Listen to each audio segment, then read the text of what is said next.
Everything that was foretold in the book of Revelation has been fulfilled at the present time. No one can know the meaning and implications of everything contained in the book of Revelation who does not know about the inner or spiritual meaning of the word. This is because everything that is written there is written in the same style as that of the prophetic books of the Old Testament, in which every word means something spiritual that is not visible in the literal sense. Then too, the contents of the book of Revelation cannot be explained in their spiritual meaning except by someone who knows what actually happened to the church, including how it came to an end. This can be known only in heaven, and this is what the book of Revelation contains. The spiritual meaning throughout the word concerns the spiritual world, that is, the state of the church both in the heavens and on earth. That is what makes the word spiritual and divine. That state is what is set forth in the book of Revelation in its own order. This shows that there is no way the contents of the book of Revelation can be explained except by someone to whom the sequential states of the church in heaven have been revealed. There is in fact a church in the heavens just as there is on earth, and we will be talking about that some more in what follows. The nature of the Lord's church on earth cannot be seen by any of us as long as we are still living in this world, let alone how it has declined from being good to being evil with the passage of time. This is because as long as we are living in this world we are preoccupied with external matters and see only what is visible to our earthly self. What the church is like spiritually or inwardly is not apparent in this world, but it is clear as day in heaven, because angels enjoy both spiritual thought and spiritual sight. This means that they see only what is spiritual. Not only that, all humans who have been born since the beginning of creation are together in that world, as already explained. Further, all who are there are arranged in communities depending on what kind of good they do out of love and faith. This is why angels in heaven can see both the states of the church and how they change over time. Now, since the state of the church's love and faith is described in the spiritual meaning of the book of Revelation, no one can know what is implicit in all these things in sequence unless that information is revealed from heaven and unless knowledge has also been granted of the inner or spiritual meaning of the word. This I can solemnly swear, that the details in the book of Revelation, right down to each word, have a spiritual meaning within them, and that in that meaning everything about the spiritual state of the church from its beginning to its end is fully described. Further, since every word there has a spiritual meaning, not a word can be left out without altering the sequence of subjects in the inner meaning. This is why it says at the end of the book, "If anyone takes away from the words of the book of this prophecy, God will take away that person's part from the book of life, from the holy city, and from the things that are written in this book." Revelation 22:19. It is the same with the books of the Word's Old Testament. Everything in them, every word, contains inner or spiritual meaning, so not a single word in them can be taken away. This is why under the Lord's divine providence these books have been kept intact right down to the smallest letter from the time of their composition, owing to the devotion of the many individuals who counted every detail. This was seen to by the Lord because of the holiness inherent in every subject, word, and letter, even to the smallest, in those books. An inner or spiritual meaning is similarly present in every word of the book of Revelation. That meaning contains secrets about the state of the church in the heavens and on earth, and those secrets can be revealed only to someone who is familiar with that meaning and has also been granted to be in the company of angels and to talk with them on a spiritual level. Therefore, so that what is written in the book of Revelation will not remain hidden from human view and eventually be abandoned as incomprehensible, its inner contents have been disclosed to me. They are so extensive that they cannot be set forth in this booklet, so I intend to give an explanation of the whole book of Revelation from beginning to end and disclose the secrets that lie within it. This explanation is to be published within 2 years, and will also deal with some material from Daniel that has remained hidden because of people's lack of awareness of the spiritual meaning. No one who is unfamiliar with the inner or spiritual meaning can figure out what is meant in Revelation by the dragon and by Michael and his angels fighting with it. Revelation 12:3, 4, 7, 9. By the tail with which the dragon drew down a third of the stars of heaven, by the woman who bore a male child who was caught up to God, after which the dragon persecuted the woman, by the beast rising up out of the sea and the beast rising up out of the earth, with their many horns, by the whore with whom the kings of the earth committed fornication, by the first resurrection and the second death, by the 1,000 years, by the lake of fire and sulfur into which the dragon, the beast, and the false prophet were cast, by the white horse, by the first heaven and the first earth that passed away, by the new heaven and the new earth that took the place of the first ones, by the sea that was no more, by the city New Jerusalem coming down out of heaven, by its measurements, wall, gates, and foundation made of precious stones, and by the various numbers involved, to say nothing of other things that are completely mystifying to people who know nothing about the spiritual meaning of the word. The meanings of all these things will be disclosed in the promised explanation of that book. By way of a preliminary, I should at least mention that everything in the heavenly meaning of the book of Revelation has now been fulfilled. In this booklet I present some general facts about the last judgment and the destruction of Babylon, the first heaven and the first earth that have passed away, the new heaven, the new earth, and the new Jerusalem, in order to let it be known that all these things have occurred already. The specifics cannot be presented, however, except in the context of a detailed explanation of the descriptions of these events in the book of Revelation. The last judgment has taken place.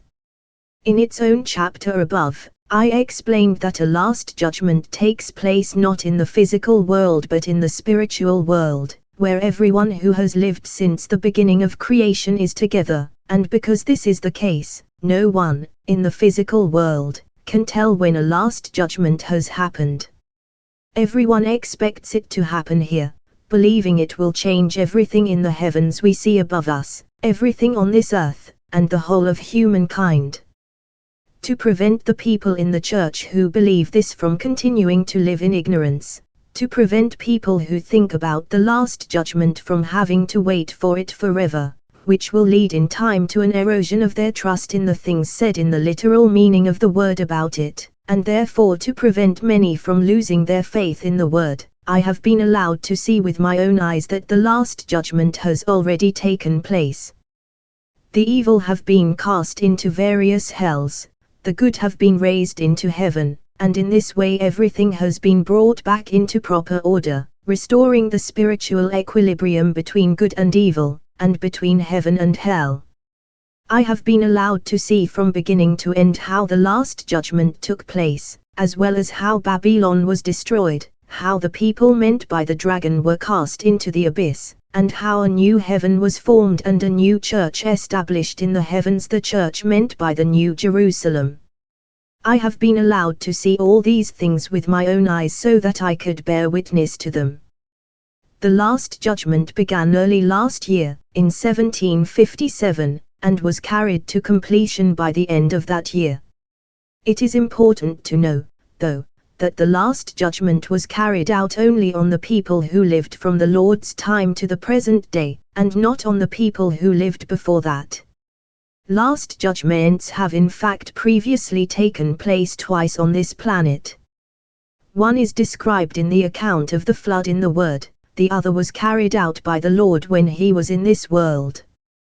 This is the meaning of his statement, now is the judgment of this world, now the ruler of this world is being cast out, John 12:31, and in another passage, these things I have spoken to you so that in me you may have peace.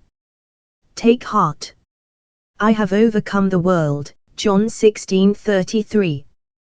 Then too, it says in Isaiah, who is this who is coming from Adam, approaching in the immensity of his strength, and having the power to save? I have trodden the winepress alone. Therefore I have trodden them in my wrath. Victory over them is spattered on my garments, because the day of vengeance is in my heart and the year of my redeemed has arrived.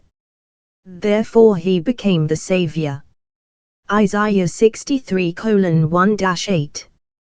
There are also many other such passages. The reason a last judgment has taken place on our planet twice before is that every judgment takes place when the church comes to an end, as has been explained above in its own chapter. On this planet there have been two previous churches, one before the flood and a second one after the flood. The pre-flood church is described in the account of the new creation of heaven and earth and of paradise in the first chapters of Genesis. Its end is described in the account of the eating from the tree of knowledge, with further detail in what follows there. Its last judgment is described in the account of the flood. These stories are all written in the style of the word that uses pure correspondences. In the inner or spiritual meaning, the creation of heaven and earth means the establishment of a new church. The paradise in Eden means the heavenly wisdom of that church. The tree of knowledge means the preference for worldly knowledge that eventually destroyed that church, as does the serpent in the same story, Genesis 3:1-15, and the flood means the last judgment on the people who were part of that church. The second church, the one that came after the flood, is also described in various places in the Word, among them Deuteronomy 32:7-14. This church spread over much of the Middle East and continued among the descendants of Jacob. It ended when the Lord came into the world. At that time a last judgment was carried out on all the people since the first establishment of that church as well as on some left from the previous church. The Lord came into the world to bring everything in the heavens and through the heavens, everything on earth back into order, and to make his human nature divine. If this had not been done, no one could have been saved. I have explained in various places in Secrets of Heaven that there were two churches on this planet before the Lord's coming. You may see some of these references in a footnote below. Also in that work I have explained that the Lord came into the world to bring back into order everything in the heavens, and through the heavens everything on earth, and to make his human nature divine. The third church on this planet is the Christian church. The last judgment we are now dealing with was on that church and at the same time on all the people who had been in the first heaven since the Lord's time. In this booklet I cannot give the full details about how that last judgment was carried out. There are too many, but they will be set out in the explanation of the book of Revelation. In fact, that judgment was carried out not only on all the people from the Christian church but also on all the people called Muslims and also on all those of the other religions too on our planet, and it was done in the following sequence. First it was carried out on the people of the Catholic religion, then on the Muslims, then on the people of other religions, and finally on the Protestants. For the judgment on the people of the Catholic religion, see the following chapter on the destruction of Babylon. For the judgment on Protestants, see the chapter on the first heaven that passed away. For the judgment on Muslims and the people of other religions, see this chapter. The original locations in the spiritual world of all the religions and peoples on whom the judgment was carried out looked like this. The people called Protestants appeared gathered in the central area. They were subdivided according to their native countries. The Germans in the spiritual world were toward the north, the Swedes toward the west, the Danes in the west, the Dutch toward the east and the south, and the British in the middle. Surrounding this whole central area where the Protestants were, there appeared the people from the Catholic religion, the majority of whom were in the western region, although some were in the south. Beyond them were the Muslims, again subdivided by nationality. They all appeared in the southern part of the west. Beyond them people of other religions were gathered in great abundance. They constituted an outer ring, and beyond them there appeared an ocean, which formed the farthest boundary. The arrangement of these peoples in these regions was based on each group's receptivity to divine truths. Because this is the basis, in the spiritual world everyone is known by the general region and the particular place within it where he or she lives, and in a community of many, the individuals are known by which quarter of the community they are staying in. On this subject see Heaven and Hell 148, 149. It is much the same when people are traveling from place to place. In every case, the route they take goes through particular regions according to the successive states of the thoughts that arise from the emotions at the core of their lives. As we will see below, that is how they are brought to the place that is their own. In short, the paths that people follow in the spiritual world are a reflection of the thoughts in their minds. This is why in the spiritual sense of the word paths and walking and the like mean the direction and movement of our spiritual life. In the word the four quarters of the spiritual world are referred to as the four winds, and the gathering of people from them is referred to as a gathering from the four winds, as in Matthew where it speaks of the last judgment. He will send out his angels, and they will gather his chosen people from the four winds, from one end of the heavens to the other. Matthew 24:31. Elsewhere in Matthew we read, "All nations will be gathered before the Son of Humanity, and he will separate one from another the way a shepherd separates sheep from goats, and he will set the sheep on his right and the goats on the left." Matthew 25:32, 33. This means that the Lord is going to separate the people who are both seeking truth and doing good from the ones who are seeking truth but not doing good, since in the spiritual meaning of the word the right and sheep mean goodness, and the left and goats mean truth.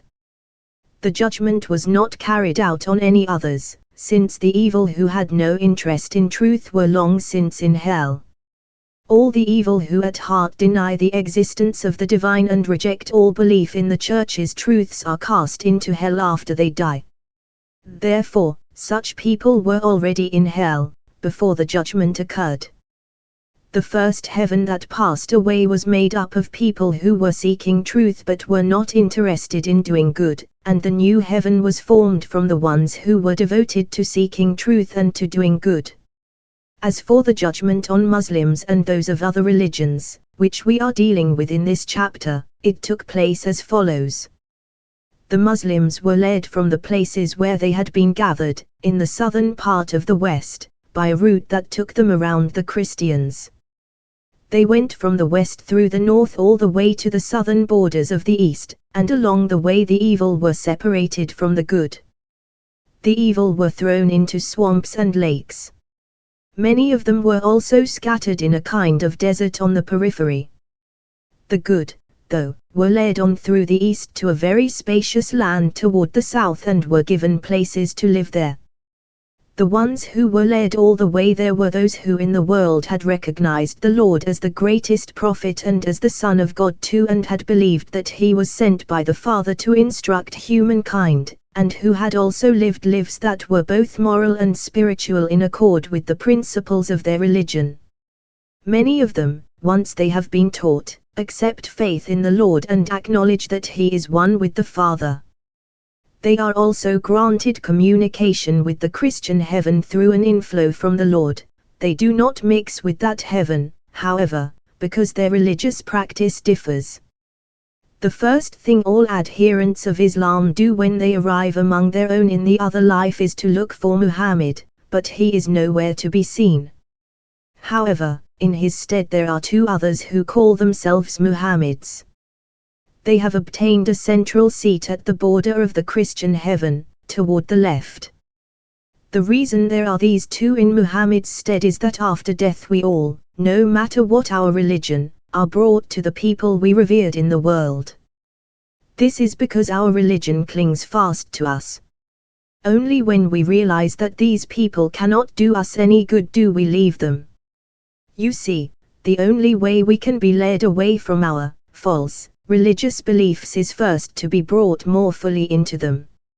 In the work that will explain the book of Revelation, I will tell where Muhammad actually is and what he is like, as well as where the two others came from. The judgment on those of other religions was carried out in almost the same way as the judgment on the Muslims, except that they were not led around in the same kind of circuitous route but rather along a sort of roadway in the west. There the evil were separated from the good. The evil were cast into a pair of vast chasms that sloped down into the depths, while the good were led over the central region where the Christians were, toward the area in the eastern quarter where the Muslims now lived. They were provided with places to live. These were behind the Muslims and beyond, stretching far out into the southern quarter. However, people of other religions who in the world have worshipped God in human form and have lived caring lives in accord with the principles of their religion are joined to Christians in heaven, because they more than the others acknowledge and revere the Lord. The most intelligent ones come from Africa. The number of Muslims and people of other religions I saw was so immense that it would have had to have been counted in millions. Yet the judgment on such an immense number took only a few days, because once people had been brought into their own love and faith, their true nature was instantly determined, and they were taken to kindred spirits. These events establish the truth of the Lord's predictions about the Last Judgment. Then they will come from the east and the west and from the north and the south and sit down in the kingdom of God. Luke 13:29.